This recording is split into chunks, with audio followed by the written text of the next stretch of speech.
razão e sem sentido. Em tudo dai graça, então levanta a tua voz e dá graça a Deus, porque você pode ser o próximo a ser um realizador, ser o próximo a ser o abençoador de Deus, para ser, irmãos, um escolhido, para ser realizado um milagre na tua existência. Glória a Deus. Estado de necessidade, clama milagre, em nome de Jesus. Deus não trabalha com preguiçoso. Esperei com paciência no Senhor, mas paciência fazendo com o que tem e com a paciência de Deus cumprir a promessa dele. Esse é o versículo.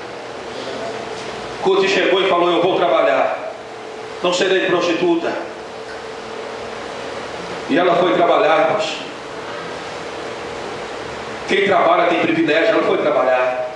O Senhor diz: esforça-te e tem bom ânimo, eu serei contigo. Esforçar e ter bom ânimo.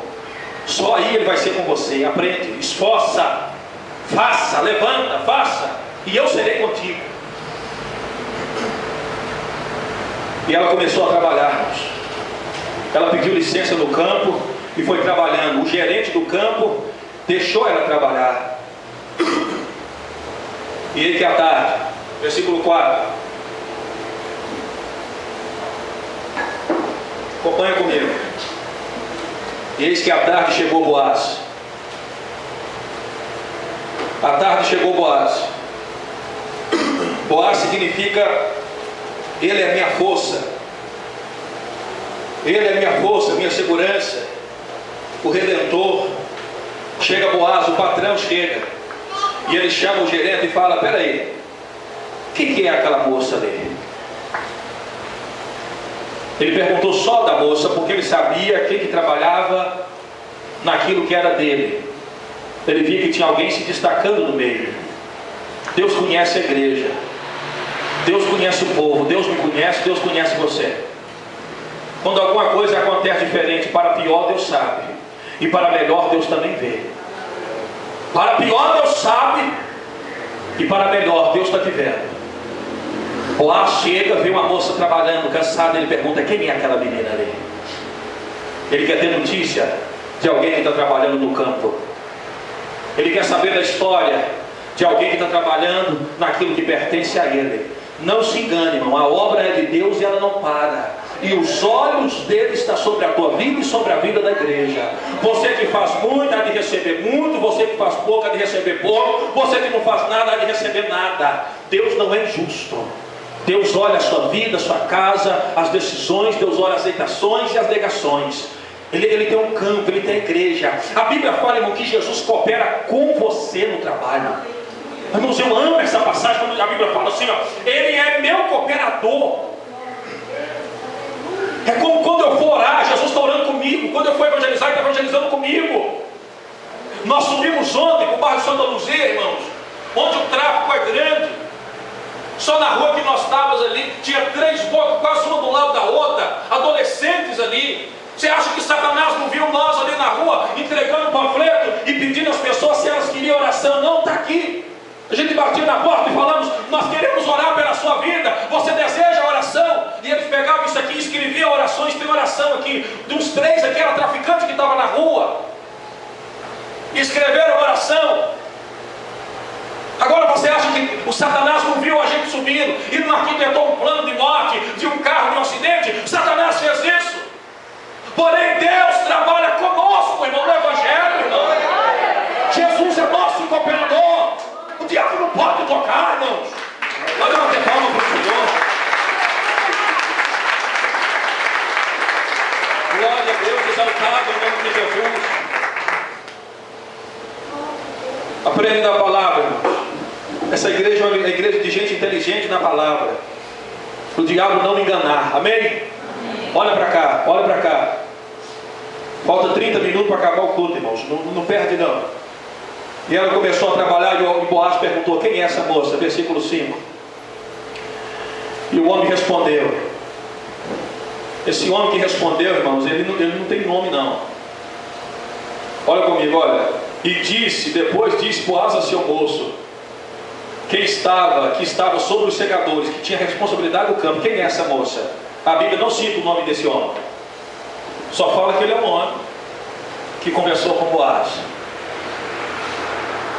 Abraão também tinha um servo, que ele saiu para caçar, para procurar esposa para o filho dele, o prometido Isaac.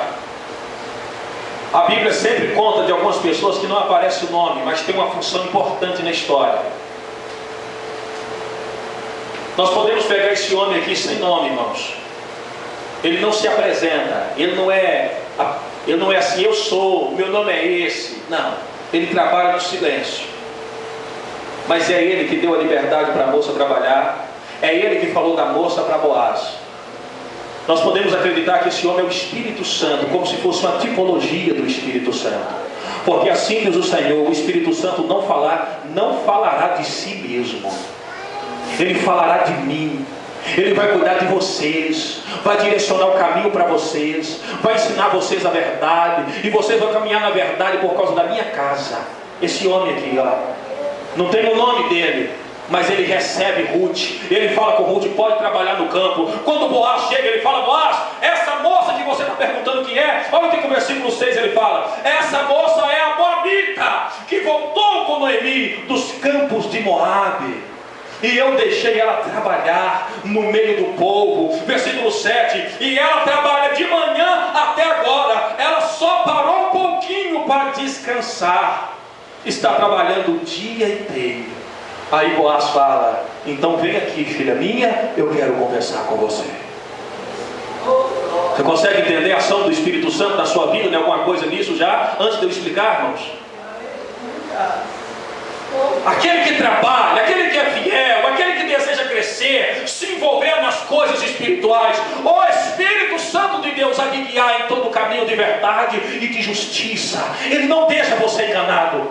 Se está enganado porque está trabalhando e caminhando sem ação e direção de Deus.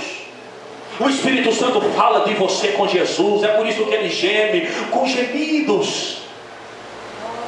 Jesus pergunta: como que está o meu filho? Como que está a minha filha? Como que está o jovem? Como que está o casal? Como que está a igreja? E o Espírito Santo fala: está assim, ainda fraco, mas orando, está tentando acender o fogo todo dia às 6 horas, não para de ir na igreja, não conseguiu, mas não desistiu. O Espírito Santo vai comunicando, e Jesus fala: vem aqui, minha filha, vem aqui, meu filho, é hora de bênção. O Espírito Santo fala, igreja. Agora aprende uma coisa que a gente dizia hoje: ele não fala se você não falar. Ele intercede por você, mas você tem que orar. O Espírito Santo não ora por você se você não orar. Ele pega a sua oração e leva ao Pai aquilo que você precisa. É como se eu explicava, usei até a Natália, como se eu orasse assim: eu tenho aqui algo interessante. Fica de pé, Deison, em nome de Jesus. Olha este jovem aí, irmãos. Amém, ficou os dois na bênção, né? Deus abençoe a senhora. Se a gente estiver chamando por revelação, eu ia falar: o seu Espírito confirma que Deus abençoe. O irmão Davidson, esse rapaz ali, mora lá no bairro Leozinho Macedo. Eu não conheci ele, eu conheci a mãe dele primeiro. Ela foi na igreja pedir ajuda pelo irmão dele, que é o Douglas. Nós fomos lá. A gente chegava na casa da irmã Nina, que é a mãe dele. O Davidson trabalhava fazendo paieiro, cigarro, e ele ficava, eu e o irmão dele fazendo cigarro. A gente chegava, cumprimentava: o irmão, paz, tal. E já ia conversar com o Douglas. Nós orávamos por Douglas, nós intercedíamos por Douglas, nós fazíamos culto na casa dele, orava para a mãe, mas nós estávamos como se fosse cego no propósito que Deus tinha na vida do Davidson. Nós insistimos com o Douglas, pegando, levando para a igreja, lutando, não rendeu. Nem a mãe dele firmou. De repente, o Deus chega na igreja com quem não quer nada, vai pontuando, vai fazendo pergunta, não falta de estudo bíblico. A igreja sai do Orozinho, vem para cá e ele continua. Tem batismo, ele fala: eu quero batizar. Tem coisas para mudar, ele fala: eu quero mudar. Tem coisas para participar, ele fala: eu quero participar. Foi aí que eu entendi: meu Deus, como que a gente estava tão enganado. Mas o Senhor me confortava dizendo que quando a gente orava para a mãe e para o Douglas, o Espírito levava a oração por Deus, é ele.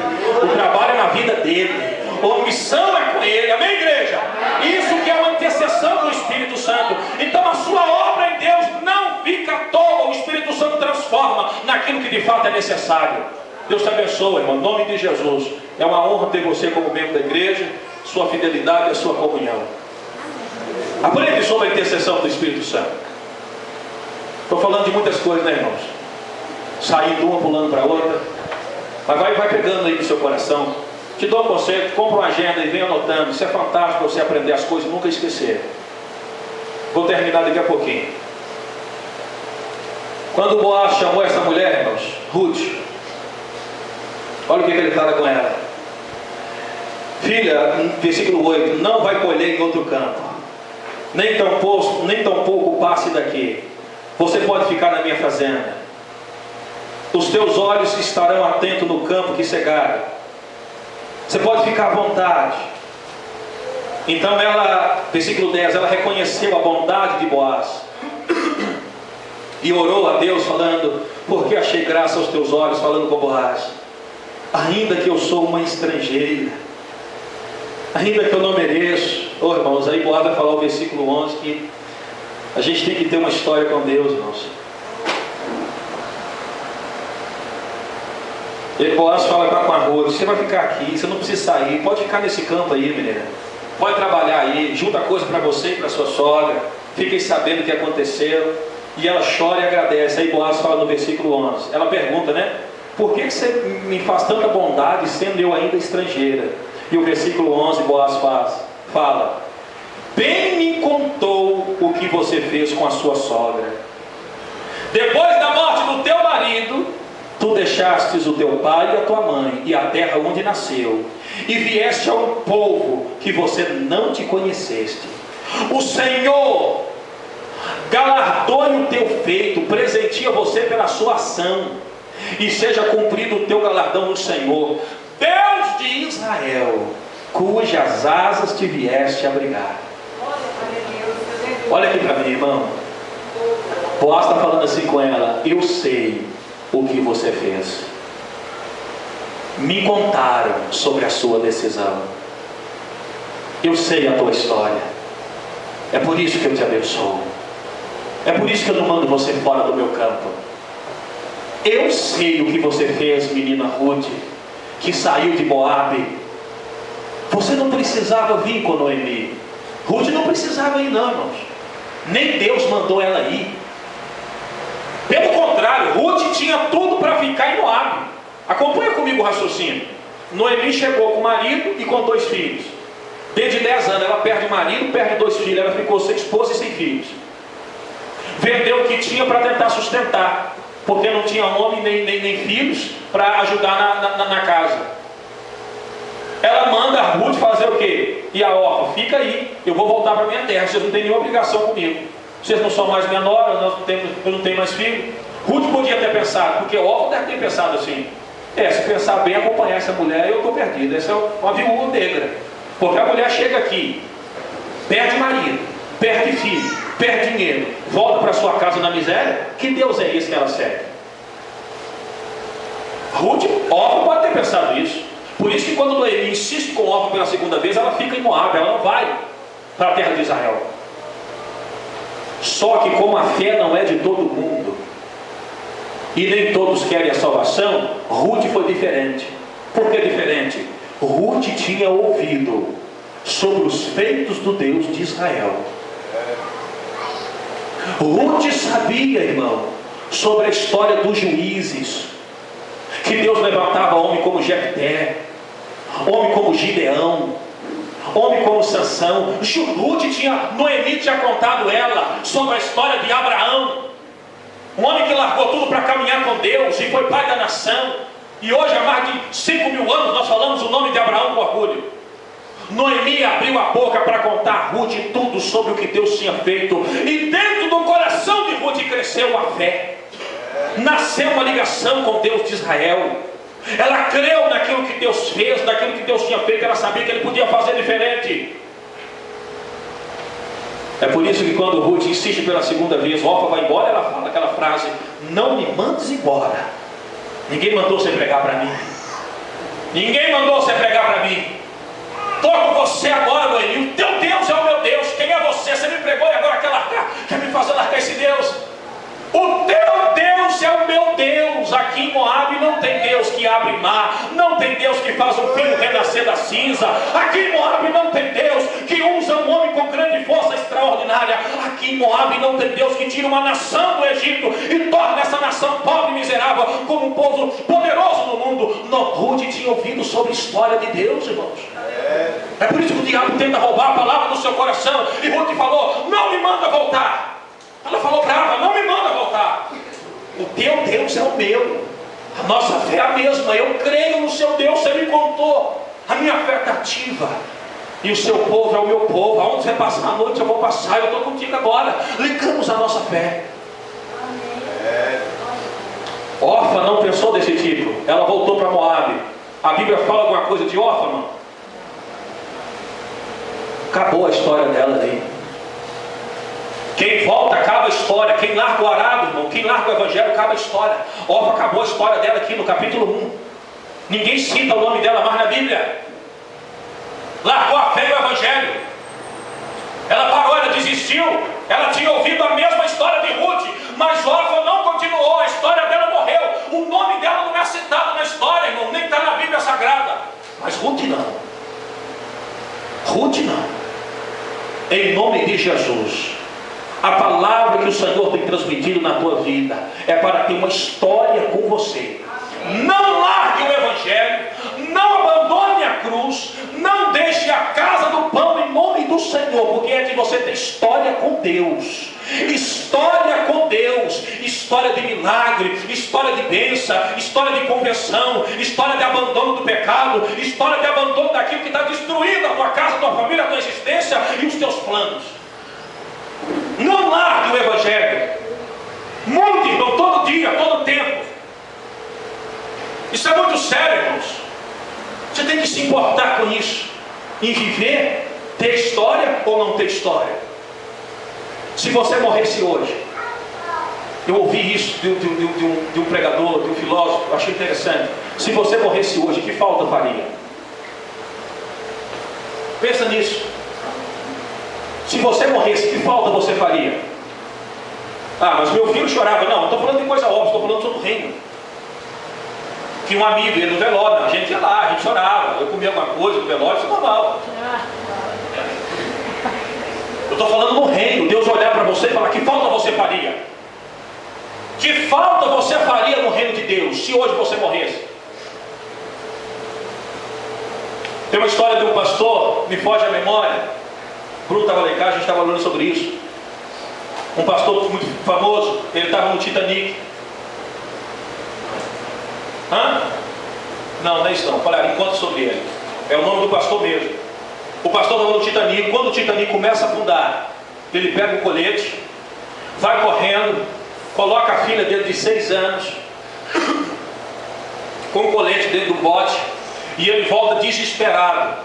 As pessoas que sobreviveram do Titanic contam isso, que o pastor voltava, enquanto a água entrava no Titanic, o pastor gritava dizendo: quem não aceitou Jesus, aceita agora Jesus para você ser salvo. Levante a mão. E as pessoas ainda afundando e levantavam a mão. O pastor desesperado com o colete nadando dentro do navio ainda, pegava na mão e fazia as orações, desesperado.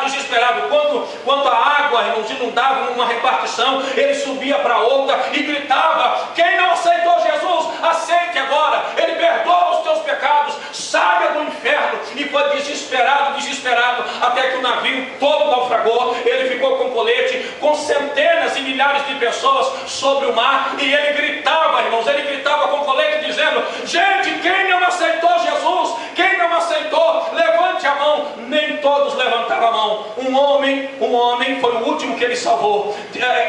O pastor perguntou para ele: aceita Jesus, meu filho? E ele olhava para o pastor e só tentava nadar, e o pastor voltava e falava: aceita Jesus? E ele gritava: eu aceito. O pastor pega na mão dele e fala: Senhor, eu apresento o teu filho. De repente, presta atenção, antes disso, para você entender, esqueci um detalhe fantástico. Antes dele sair do navio, irmão, ele falou com o homem: você já aceitou Jesus? O homem falou assim: eu não preciso de Deus. Esse pastor tirou o colete na hora e falou com ele: se eu fosse você, vestia esse colete, porque se eu morrer eu sou salvo, mas você não. Vista esse colete agora. E ele vestiu o colete do homem. Foi aí que ele foi para o mar, nadando e gritando. Irmão, isso é muito forte, irmãos. Sério, irmão, isso tem que mexer com você em alguma coisa, pelo amor de Deus. E ele ficou no mar, foi nadando, ele já estava sem o colete, ele tinha passado o colete para o homem, que falou que não precisava de Deus. E imediatamente ele falou, então vista esse colete, porque se você morrer, você vai para o inferno, e eu não quero ser responsável pela sua alma. Ele tirou o colete dele, pôs no homem que não queria Jesus naquele momento, e foi nadando e gritando para aceitar Jesus. Um homem então aceita, e esse homem conta que quando o pastor soltou das suas mãos, as ondas o levaram, e ele só afundou.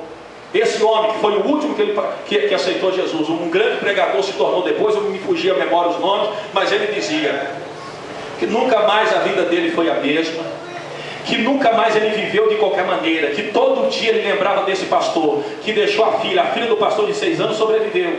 O pastor estava indo viajar para ser pastor em outra cidade, pastorear uma igreja, que estava tendo dificuldade.